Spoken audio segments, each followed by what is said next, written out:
और social media पर डालेंगे हर बार, अब की बार मायावती बहन जी प्रधानमंत्री देश की।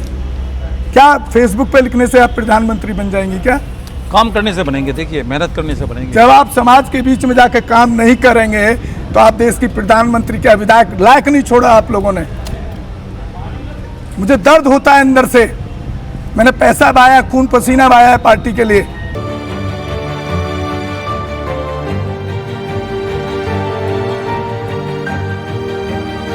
जय भीम, जय भारत, जय संविधान। मैं बहुजन दस्तक एंड कॉन्स्टिट्यूशन चैनल से गौतम रत्ना।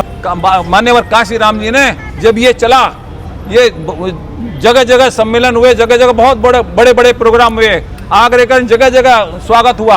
कहने का मेरा मतलब है, मान्यवर काशीराम जी ये कहते थे, यदि हमारा समाज गरीब है, गरीब समाज के पास ना तो कार है ना पैसा है, लेकिन उनके पास दो पैर हैं और दो पहिए हैं, और दो पैर पहियों से ऑफिस भी जाते, खेत पे भी जाते, सब जगह जाते, रोजगार पे भी जाते। यदि दो पैर और दो पहिए अगर इकट्ठे होकर के हम संसद का घेराव करें तो हम घेराव कर सकते हैं। ये प्लानिंग काशीराम जी की थी। लेकिन सर, घेराव से मुझे याद आ गया, हाँ जी, अभी जिस तरह से हमारे वंचितों पर, महिलाओं पर, बहुजन समाज पर, SC ST पर जो पूरे देश में अत्याचार होते हैं, उस पर जो बैसपा के जो कार्यकर्ता हैं, क्योंकि घेराव का मतलब तो वही हुआ ना कि थाने को घेर लेना, DM को घेर लेना, SSP का घेराव। मैंने यहीं से सवाल लिया, आपकी बात सही। ये देखने को बड़ा कम हो गया। अब लोग निकलते नहीं हैं उस चीज़ के लिए। आपके लोग निकलते नहीं हैं। जब आप पब्लिक के बीच में जाएंगे नहीं तो आपको वो वोट क्यों करेगा? ये कारण हो सकता है कि शायद आपका वोटिंग ग्राफ कम हो रहा है। देखिए, जहाँ भी अत्याचार होता है, जहाँ भी कोई शोषण होता है, कहीं भी ऐसी चीज़ होती है तो बहन जी मुख्य कोऑर्डिनेटर बड़े वाले लोगों को भेजती हैं और सब लोग फिर मिल के जाते हैं। जैसे आपके यहाँ जो हाथरस में कांड हो गया था, हाथरस में बहुत सारे लोग मरे और हम बहुत सारे 100 गाड़ियाँ गईं। लखनऊ से हमारे प्रदेश अध्यक्ष आए और वो उनके साथ सब लोग गए, और जहाँ पर वो महिलाएं जो भी उसमें एक्सपायर, वो घर घर गए थे।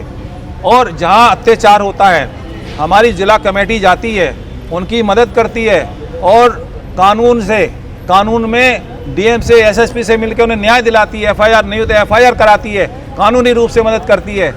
और रही बात ये, जो मान्यवर काशीराम जी भी कहते थे, ये कहते थे कि हमारे जो गरीब समाज है, जो रोज़ की खाता है और रोज़ की अपना रोजगार करता है, रोज़ खाता है, रोज़ कमाता है, अगर वो 1 महीने के लिए सरकार उसे बंद कर दे, उसका चूल्हा भी नहीं जलेगा। इसलिए उन्होंने कहा भी आप ऐसा आंदोलन ना करो ताकि आप लोगों को सरकार बंद कर दे और जेलों में ठूस दे। आप मुकदमा कहाँ से लड़ोगे?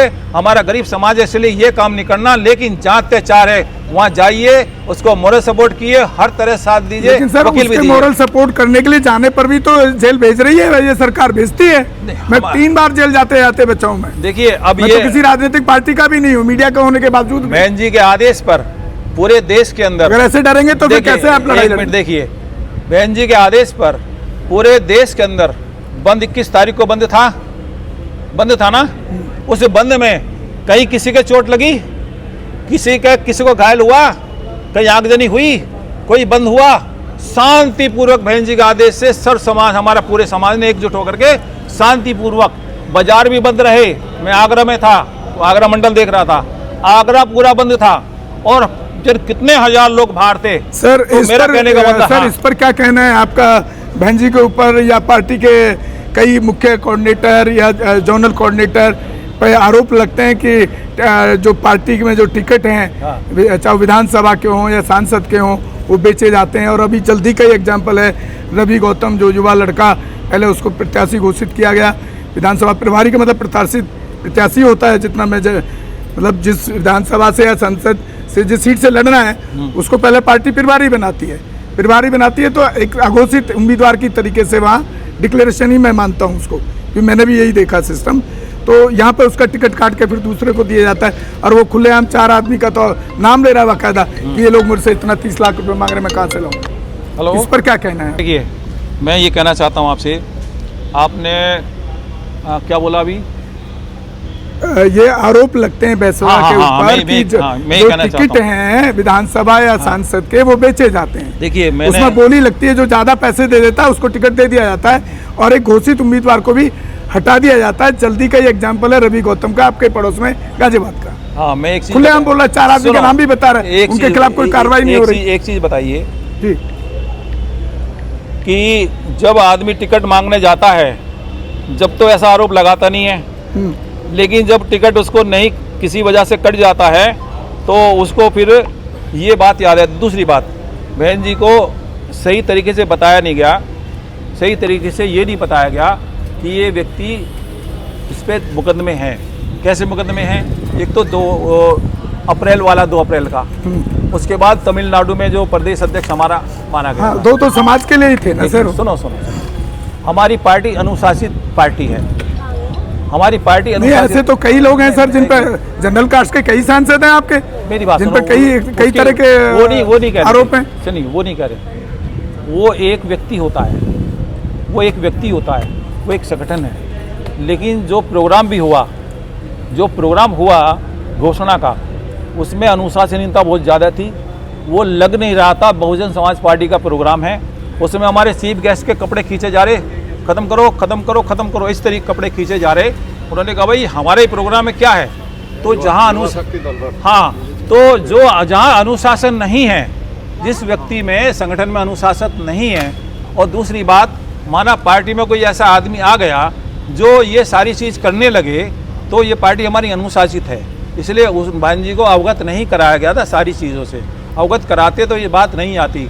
और रही बात ये, पहले क्यों नहीं कहा गया तो मेरे से पैसे मांग रही हैं, मैं टिकट नहीं लेना चाहता, ये भी तो कह सकते थे भाई बहन जी पैसे मांग रही हैं, ये लोग पैसे मांग रहे हैं, मुझे नहीं चाहिए टिकट।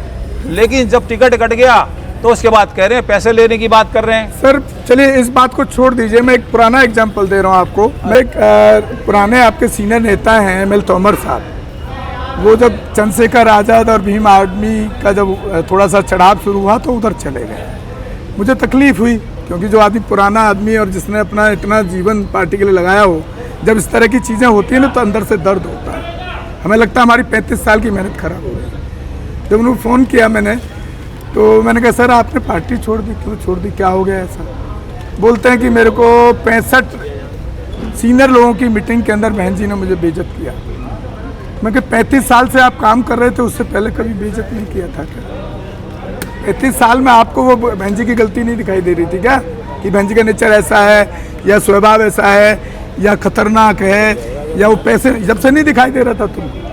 तो MLC बना जब दिखाई नहीं दे रहा था, मतलब देखिए हमारा तो नहीं, मेरा मतलब है सर, अब मेरे सुनने में आया है, वो पार्टी छोड़ गए थे उस टाइम, कई साल तक शायद उसके साथ रहे चंद्रशेखर, मेरे सुनने में वापस आ गए, ऐसा सुनने में आया। ये आपको पता होगा कि मैं पार्टी के मैं नहीं काम कर रहा हूँ, अभी वापस आ गए, ऐसा सुनने में आया। आ गए क्या? आगे फिर चले गए आगे। तो ये इस तरह के लोगों को क्या, इसके पीछे क्या कारण है? देखिए जो आदमी एक बार गद्दारी कर रहा है पार्टी के साथ, फिर दोबारा क्यों लिया जा रहा है उसको? ये कड़वे सच को आप एक्सेप्ट क्यों नहीं करते हैं? अरे आप क्रीम बनाइए, तैयार की जैसे लोगों को जो किसी भी हालत में बिके ना, गौतम रत्ना जैसा आदमी। हाँ, पार्टी में नहीं है लेकिन समाज के प्रति वफादार है। 10 करोड़ में क्या 50 करोड़ में भी किसी औकात नहीं इस गौतम रत्ना को खरीदने की। और सैकड़ों मनुवादियों को जेल भिजवा चुका हूँ, बिना संगठन के, बिना किसी राजनीतिक प्लेटफॉर्म के, बिना किसी NGO के, बिना किसी सरकार की मदद के, और बिना किसी थाने गए, बिना किसी SSP के ऑफिस गए, बिना किसी TM के ऑफिस गए। I am a single one man army and single one man power. एक फोन के अंदर वहाँ का SSP TM हिल जाता है। ऐसे लोगों को क्यों नहीं तैयार करते आप? देखिए आज हम आपके जिला अध्यक्ष हैं या दिल्ली में, एक सवाल कर लेना, आपने सवालों के जवाब दिए ना, मैंने कहा था ना सर आपसे मेरे सवाल बहुत कड़वे होंगे। कोई बात नहीं, आपका एक भी दिल्ली का प्रदेश प्रभारी आकर के मेरे स्टूडियो में इंटरव्यू देने के तैयार नहीं, बोल नहीं सकते हैं कैमरे पे, क्योंकि काम नहीं करते हैं। पद मिल गया, गाड़ी मिल गई, चंद वो पर्ची कट गई, उसमें से खर्चा अपना भी निकाल लिया या टिकट दिलवाने के बहाने से खर्चा निकाल लिया और घूम रहे हैं इससे। जब तक और सोशल मीडिया पर डालेंगे हर बार, अब की बार मायावती बहन जी प्रधानमंत्री देश की, क्या फेसबुक पे लिखने से आप प्रधानमंत्री बन जाएंगी क्या? काम करने से बनेंगे, देखिए मेहनत करने से बनेंगे। जब आप समाज के बीच में जाकर काम नहीं करेंगे तो आप देश की प्रधानमंत्री क्या, विधायक लायक नहीं छोड़ा आप लोगों ने। मुझे दर्द होता है अंदर से। मैंने पैसा बहाया, खून पसीना बहाया है पार्टी के लिए। एक सवाल का जवाब नहीं दे सकते। आपने तो सवालों, इतने सारे सवालों के जवाब दिए, एक सवाल नहीं दे सकते। आपके जैसे लोगों को क्यों नहीं तैयार किया जाता? देखिए, हमारे लोग बहुत सारे बहन जी युवा लोग को तैयार कर रही हैं और युवा पीढ़ी को तैयार कर रही हैं। और युवा पीढ़ी, और दूसरी बात यह है कि जैसे कुछ लालची भी लोग होते हैं, जैसे आपने अभी नाम रखा, और मैं तो कहता हूँ जो अपमान सहता, अगर हमारी जो मदर है या हमारा जो फादर है हमारे लिए भलाई सोचता है, अगर हमें डांट भी दिया है तो क्या हुआ, हमें 50 लोगों में डांट भी दिया लेकिन हमें सम्मान भी तो दिया। तो ऐसे लोग लालची होते हैं, उन्हें तो केवल ये चाहिए कि जहां हम बहुत बड़ा हमें पद मिल जाए फिर हम माला माल हो जाए, इसलिए हर तरह के लोग होते हैं। साथियों, आप सुन रहे थे मुरादाबाद के कोऑर्डिनेटर ना सर, मुरादाबाद के कोऑर्डिनेटर हैं साहब, और बहुत बहुत शुक्रिया। लगभग आपने आधा पौना घंटा, धन्यवाद, क्योंकि मेरे बहुत कड़वा एक सवाल होते हैं, वो जवाब देना नेताओं के लिए बड़ा मुश्किल काम होता है, और मैं उससे ज़्यादा काम भी समाज में कर रहा हूँ, इसलिए वो पीड़ा है, इसलिए थोड़ा कड़वा बोलता हूँ। बिल्कुल, आपका जय धन्यवाद। भीम, जय भारत, जय संविधान। हमारे channel constitution like, share, subscribe देखना मत भूलिएगा। जय भीम, जय भारत, जय संविधान, नमो बुद्धाय। धन्यवाद। चैनल आर्थिक समस्या से गुजर रहा है। अगर आप बहुजन समाज में बाबा साहेब अम्बेडकर और तथागत बुद्ध की विचारधारा को अधिक से अधिक लोगों तक पहुंचाना चाहते हैं तो हमें आर्थिक सहयोग प्रदान करें, ताकि हम अपने चैनल के माध्यम से देश विदेश में समता, बंधुता, एकता और संवैधानिक अधिकारों को ज्यादा से ज्यादा लोगों तक पहुंचा सकें। आप अपनी सहायता राशि नीचे लिखे खाते में जमा करा सकते हैं। खाता धारक गौतम रत्न, खाता संख्या 3169576861, IFSC कोड SBIN 0060336, बैंक भारतीय स्टेट बैंक। आप हमारे बैंक खाते का विवरण स्क्रीन पर भी देख सकते हैं।